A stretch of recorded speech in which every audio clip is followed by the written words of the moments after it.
Les gars, je ressens plusieurs sentiments de satisfaction, de joie et surtout d'honneur par rapport au match que nous a réalisé cette jeune équipe marocaine, les Lionceaux de la classe aujourd'hui, pour les quarts de finale. Ils se sont imposés 3 buts à 1 face aux jeunes petits USA et ils arrivent dans le dernier carré. C'est la seule nation africaine aujourd'hui, toujours dans cette Coupe du Monde des moins de 20 ans, qui représente l'Afrique valablement. Dans cette Coupe du Monde, c'est incroyable.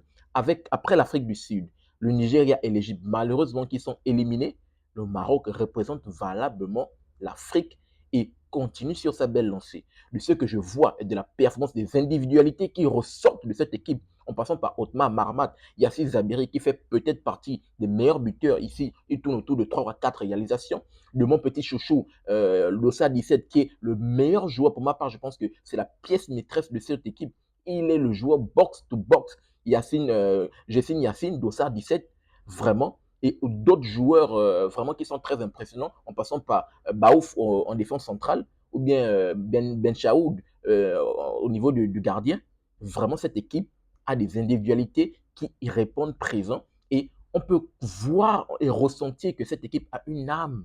C'est incroyable ce qu'elle est en train de réaliser actuellement. Il faut quand même rappeler que cette équipe marocaine sort quand même de la poule de la mort et s'est qualifiée au bout de 2 journées. Première journée, elle bat cette équipe espagnole.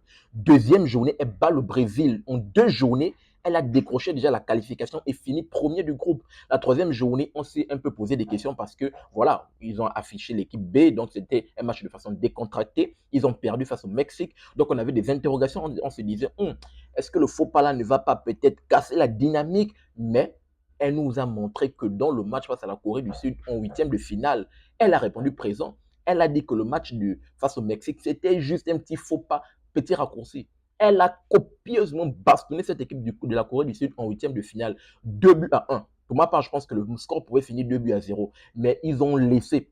Je pense que c'est le seul petit défaut que je trouve à cette équipe marocaine. Parce qu'à certains moments, ils arrivent à être déconcentrés. Même si je pense qu'ils marquent plus de buts que l'adversaire. Mais également, même s'ils arrivent à être un peu déconcentrés en fin de match, parce qu'ils encaissent le but sur un penalty, sur une main en fin de période face à la Corée du Sud. Même chose, ils vont également encaisser le but face aux USA aujourd'hui dans le match, dans le quart de finale, parce qu'ils ont également été déconcentrés. Et pourtant, ce sont eux qui ouvrent le score au bout de 30 à 35 minutes de jeu. Ils vont ouvrir le score sur un très belle retournée, un très beau retournage acrobatique de la part de Otmar Marmat. Il va éviter à ce que le ballon sorte du jeu. Il va remettre le ballon au second poteau. Yassine Zabiri avec l'arrière gauche était là. Ils vont pousser le ballon au fond des filets. Ensuite, avant de rentrer dans les vestiaires, dans le temps additionnel, ils vont encaisser ce but. Heureusement qu'ils vont pouvoir revenir